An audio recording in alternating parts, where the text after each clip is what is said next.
আত্মনির্ভরতার পথে আরও এক ধাপ, চীনের রফতানি বাড়ল, কমল চীনা পণ্যের আমদানি। হাতে নয় ভাতে মারছে ভারত। লাদাখ পরিস্থিতি নিয়ে চীন ভারত সম্পর্ক তিক্ত হয়েছে।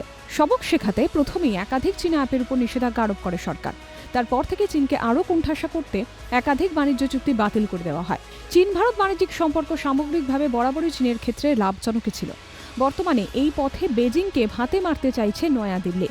চীনা অর্থনীতিকে বড়সড় ধাক্কা দিতে দেশে চীনা পণ্য আমদানি কমিয়ে দিতে চায় নয়াদিল্লি। আমদানি কমানো হলেও চীনের রফতানির পরিমাণ কিন্তু বেড়েছে। চীন সরকারের পক্ষ থেকে প্রকাশ করা শুল্ক সম্পর্কিত তথ্যে এমনই জানা গিয়েছে।